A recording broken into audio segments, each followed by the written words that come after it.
सभी को मेरा प्रणाम। आप सभी का इस चैनल में बहुत बहुत स्वागत है। आज हम लोग मनुष्य को दुख क्यों होता है इसके बारे में जानकारी प्राप्त करेंगे, इसके बारे में जानने का प्रयास करेंगे, समझने का प्रयास करेंगे। हम लोग भी आपके ही तरह इस विचारों को, इस दुख के घटना को, इस परेशानी की घटना को साथ साथ समझने का प्रयास करेंगे कि हम लोगों को दुख क्यों होता है, दुख क्या है, क्या ऐसी घटना घट जाती है जो हमारे मन को दुखित कर देता है, परेशान कर देता है, यहाँ तक कि अपने जीवन की लीला को समाप्त कर देने की भी इच्छा होने लगती है और कोई कोई तो आत्महत्या भी कर लेते हैं। तो चलिए, इस चैनल से जो पहली बार जुड़े हैं वो अवश्य सब्सक्राइब कर लेंगे तथा बेल आइकन को भी दबा लेंगे, जिस तरह इस उपयोगी वीडियो को जानकारी प्राप्त करने के लिए हर नोटिफिकेशन प्राप्त होता रहे। तो आज हम लोग जानेंगे कि मनुष्य को दुख क्यों होता है। तो हर मनुष्य अपने अंदर इस बात की जानकारी रखें कि कौन सी ऐसी घटना हो जाती है, क्या होता है जो हमारा मन उदास, दुखित या परेशान हो जाता है।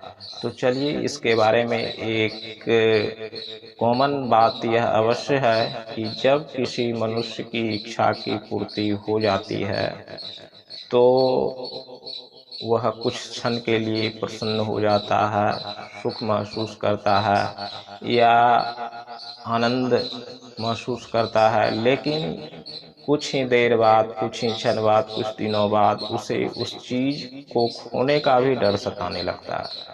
वह कम ना हो जाए, वह नष्ट ना हो जाए, वह कोई ले ना ले, इसका भी डर सताता रहता है।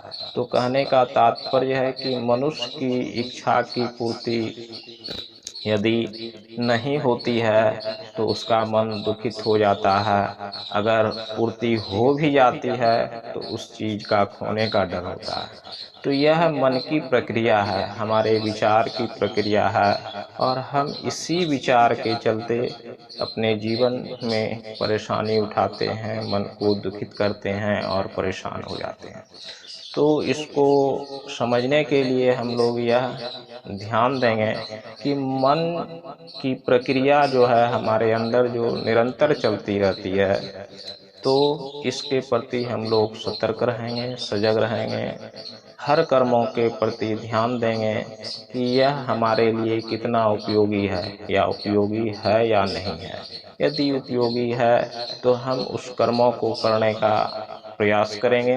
अगर उसमें सफलता मिल जाती है तो अच्छी बात है, और नहीं भी मिलती है तो वह उससे भी अच्छी बात है, क्योंकि किसी ने कहा अगर इच्छा की पूर्ति हो गई तो अच्छी बात है, यदि इच्छा की पूर्ति नहीं हुई तो वह और उससे भी अधिक अच्छी बात है, क्योंकि सर्वेश्वर की यही इच्छा है।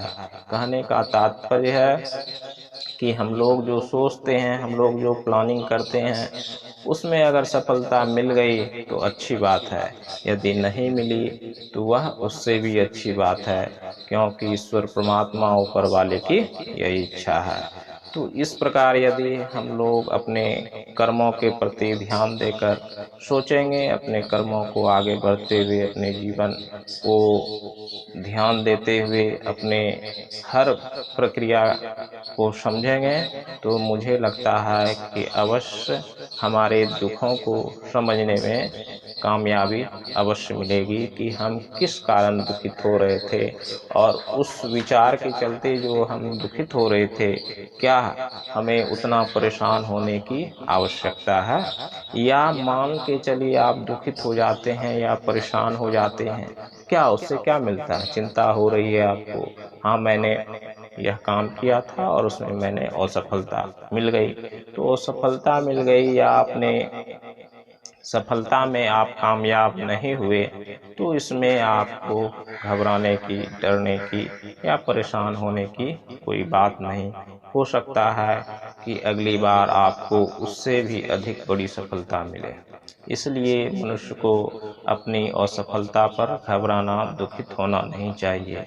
और जब कुछ कारण है तो उसका निवारण भी अवश्य होगा। इसलिए उसके निवारण पर ध्यान देते हुए हम अपने कर्मों के प्रति, अपने हर इच्छा के प्रति, अपने विचारों के प्रति, अपने ख्यालों के प्रति सतर्क रहेंगे तो शायद है हम लोगों को इस दुख की प्रक्रिया को समझने में आसानी होगी। और इस दुख को की प्रक्रिया को जब हम समझ जाएंगे तो हमें इससे निकलने में भी आसानी होगी।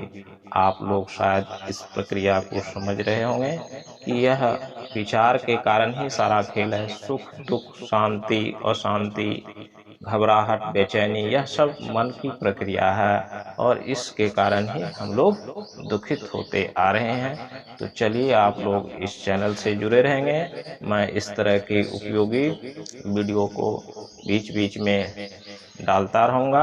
आप लोग इसे अवश्य बिना स्किप किए हुए पूरा देखेंगे, जिससे अपने मन की प्रक्रिया, अपने दुख की प्रक्रिया, अपनी जो भी समस्या है उसकी प्रक्रिया को समझने में आसानी होगी। आप सबों को मेरा प्रणाम।